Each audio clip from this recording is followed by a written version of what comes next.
Hi everyone. काफ़ी सारे student को अर्मेनिया में एमबीबीएस के लिए काफ़ी कन्फ्यूज़न है। काफ़ी सारे स्टूडेंट पूछ रहे हैं कि कैसे प्रोसेस होगा एंड क्या फ़ीस रहती है, और काफ़ी सारे बच्चों को कन्फ्यूज़न भी है बिकॉज अलग अलग कंसल्टेंट अलग अलग उनको फ़ीस बताते हैं एंड प्रॉपर तरीके की इन्फॉर्मेशन नहीं देते हैं। देखिए, अर्मेनिया जो है वो बेसिकली एशियन कंट्री में आता है एंड यूरोप के नज़दीक में है। अगर अपन ज्योग्राफी के अकॉर्डिंगली देखते हैं एंड यहाँ पे जो वेदर रहता है वो इंडिया से थोड़ा डिफरेंट है, मतलब सिमिलर नहीं कह सकते बट थोड़ा सा डिफरेंट है। यहाँ का सिलेबस भी थोड़ा अलग है।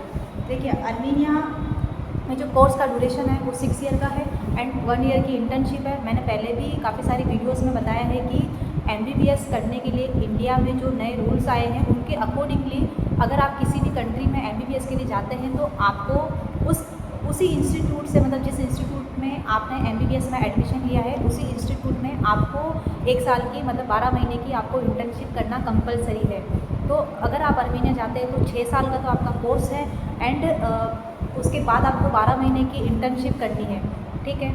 और तो टोटल हो गया 7 साल। उसके बाद आपको उस कंट्री का लाइसेंस भी लेना है और उसके बाद आपको इंडिया आना है और इंडिया में आने के बाद आपको वापस से इंटर्नशिप करनी है एंड आपका एग्ज़ाम क्वालिफाई करके आगे का प्रोसेस होगा। मतलब ये जो पूरा प्रोसेस है वो इस तरीके से है, ठीक है।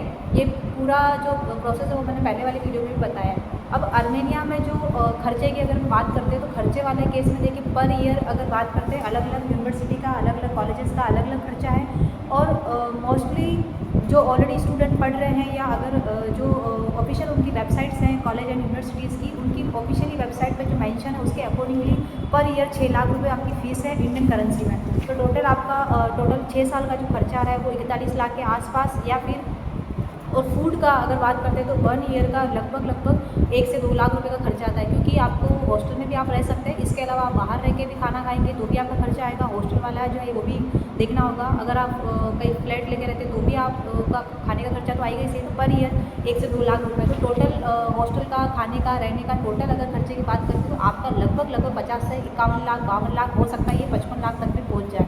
तो मतलब अगर आपको अर्मेनिया में एमबीबीएस के लिए जाना है तो 55 लाख रुपए का पैकेज अगर है तो फिर आप अर्मेनिया प्लान करें, क्योंकि एडमिशन अगर आप ले लेते हैं बाद में अगर आपका बजट मैनेज नहीं होता है तो काफ़ी सारी दिक्कतें आती है, ठीक है।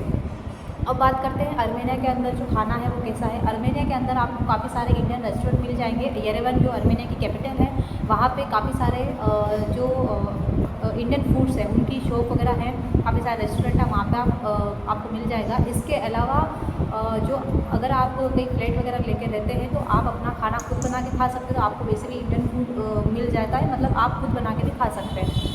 और हॉस्टल में बेसिकली नॉन वेज वगैरह ही प्रीफर रहता है, बट कुछ कुछ डिशेज़ जो होती है वो इंडियन फूड की मिलती है। अर्मेनिया के अंदर जो यूनिवर्सिटी है वो सारी तो एमसीआई में लिस्टेड नहीं है, लेकिन आपको उसी यूनिवर्सिटी में एडमिशन लेना है जो एमसीआई में लिस्टेड है और इंडियन रूल्स को फॉलो कर रही है, क्योंकि इंटर्नशिप अब बहुत बड़ा मैटर हो चुका है एंड लाइसेंस बहुत बड़ा मैटर हो चुका है इंडिया में आपको प्रैक्टिस करने के लिए। तो इन चीज़ों का आपको ध्यान रखना है। येरेवन स्टेट मेडिकल यूनिवर्सिटी जो है वहाँ पे ऑलरेडी इंडियन स्टूडेंट पढ़ रहे हैं तो आप यहाँ ऑप्शन देख सकते हैं। इसके अलावा अर्मेनिया मेडिकल इंस्टीट्यूट है, वहाँ पे भी आप ऑप्शन देख सकते हैं। ये दोनों यूनिवर्सिटीज़ का जो इन्फॉर्मेशन है वो प्रॉपर तरीके से मैं बता रही हूँ। मैंने जो डिटेल बताई है वो भी दोनों यूनिवर्सिटी के बारे में एकदम परफेक्टली है, तो यहाँ पे आप अप्लाई कर सकते हैं। अब आपको अप्लाई कैसे करना है, आपको येरेवन स्टेट मेडिकल यूनिवर्सिटी की ऑफिशियल वेबसाइट पर जाना है। वेबसाइट मैं डिस्क्रिप्शन में मेंशन कर दूँगी। आपको यहाँ ऑफिशियल वेबसाइट पे जाके आपको एमबीबीएस का पोर्टल खुलेगा, ओपन होगा, जिसमें फॉरेनर स्टूडेंट के लिए ऑप्शन आएगा, जिसमें जाके आपको आपका जो भी बायोडाटा है आपका पूरा डिटेल उसमें मेंशन करना है कि आपका नीट का स्कोर क्या है, आपका 12th का परसेंटेज क्या है और आपको कौन से कोर्स में एडमिशन लेना चाहते हैं, लाइक एमबीबीएस या अदर, जैसे बहुत सारे बच्चे दूसरे कोर्स के लिए अप्लाई करते हैं। तो आपको एमबीबीएस फिल करना है एंड आपको पूरी डिटेल उसमें मेंशन करनी है। उसके बाद यूनिवर्सिटी की तरफ से आपको मेल आएगा एंड आगे का फर्दर जो प्रोसेस है वो बाद में होगा। इसमें डॉक्यूमेंट का प्रोसेस वगैरह, वीज़ा और जो प्रोसेस है वो बाद में होंगे। आपको जो भी पेमेंट करना है वो यूनिवर्सिटी की ऑफिशियल वेबसाइट पर करना है। किसी भी तरीका कुछ भी मेल आता है या किसी भी तरह की कुछ भी इन्फॉर्मेशन आती है तो आपको उसमें कोई भी पेमेंट नहीं करना है। इसके अलावा अगर मैं बात करती हूँ रूट की, रूट वाले केस में दिल्ली से येरेवन की फ़्लाइट है। इसके अलावा जयपुर से दिल्ली, दिल्ली से येरेवन की फ़्लाइट, इस रूट से भी आप जा सकते हैं। इसके अलावा जिस सिटी में आप एडमिशन लेते हैं उस सिटी के अकॉर्डिंगली आप अपना रूट दे सकते हैं।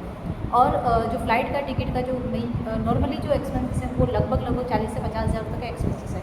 तो अगर कोई बच्चा आर्मेनिया जाने के लिए प्लान कर रहा है तो आप मुझे मैसेज कर सकते हैं या कमेंट कर सकते हैं या व्हाट्सएप पे मैसेज कर सकते हैं। आपको इसके फर्दर किसी भी तरह की कुछ भी डिटेल चाहिए तो आप मुझसे कॉन्टेक्ट कर सकते हैं। तो ये वीडियो आप अपने जो फ्रेंड्स हैं जो आउट ऑफ इंडिया में MBBS के लिए प्लान कर रहे हैं उन स्टूडेंट के साथ शेयर कर दीजिए। एंड इसके अलावा बाकी कंट्रीज़ की जो डिटेल है जैसे कि like Nepal, Bangladesh, Russia, Kazakhstan, Kyrgyzstan and China and Uzbekistan, Vietnam, Egypt, in countries की वीडियो भी मैं अपलोड करूँगी। एंड बहुत सी कंट्रीज़ की वीडियो मैंने अपलोड कर दी है। इसके अलावा आपको PG के लिए भी कुछ इन्फॉर्मेशन चाहिए तो भी आप मुझे कमेंट कर सकते हैं, तो मैं आपको ओबियसली रिप्लाई कर दूँगी। एंड अगर आप किसी भी कंसल्टेंट के थ्रू आर्मेनिया में या अदर किसी भी कंट्रीज़ में एडमिशन लेते हैं तो आप पहले जिस यूनिवर्सिटी में आप एडमिशन ले रहे हैं वो यूनिवर्सिटी या वो कॉलेज अगर आपको मतलब इंटर्नशिप करवा रहे हैं या नहीं करवा रहे हैं उनका ऑफिशियल लीगल डॉक्यूमेंट होना चाहिए। वो डॉक्यूमेंट आप पहले देखें, उसके बाद ही किसी भी कंसल्टेंट से एडमिशन लें। और अगर आपको किसी भी तरह की कुछ भी इन्फॉर्मेशन चाहिए मेडिकल से रिलेटेड या मेडिकल फील्ड से रिलेटेड या अदर और फील्ड से रिलेटेड तो आप मुझसे कॉन्टेक्ट कर सकते हैं। Thank you.